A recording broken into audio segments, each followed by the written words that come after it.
Welcome to this video on the historical trial, State of Missouri versus Luigi Mangione, which took place from 2025 to 2026.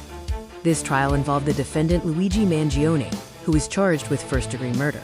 The proceedings were held in the Missouri Circuit Court in St. Louis County between 2025 and 2026.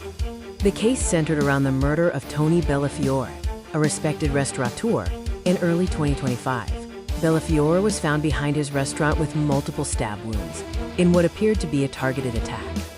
Anthony Tony Bellafiore, 42, was a well-known figure and philanthropist in St. Louis. He was killed on the night of March 18, 2025, in an alley behind one of his Italian restaurants. The lack of forced entry suggested the attack was not random. Investigators focused on Luigi Mangione, a recently terminated former sous chef. Witnesses reported Mangione was angry about his firing due to missing inventory and had threatened Bellafiore. Surveillance footage showed a figure matching Mangione entering the alley before the attack. Police located Mangione 2 days later.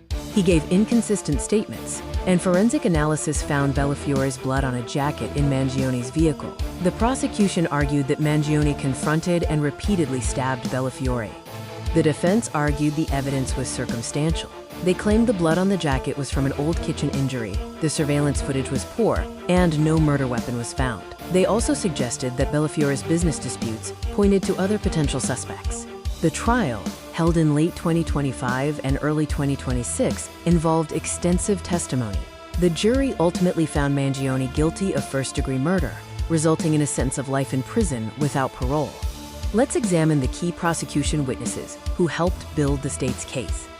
Detective Laura Serrano, the lead homicide investigator, testified on the timeline, Mangione's conflicting statements, and the crucial recovery of the jacket with the victim's blood.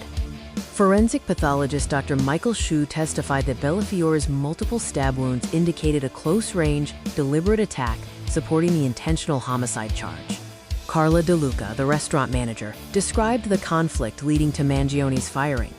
She recounted his angry, humiliated, and threatening statements in the days before the murder.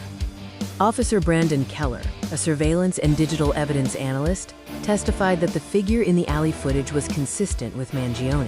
His analysis also placed Mangione near the restaurant via cell phone data. Next, let's review the defense witnesses who attempted to introduce reasonable doubt. Luigi Mangione, the defendant, denied being at the restaurant that night. He claimed the blood on his jacket was from an old accident and that workplace tensions led to him being framed.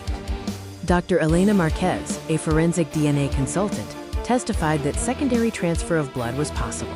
Her testimony aimed to challenge the certainty of the prosecution's forensic timeline.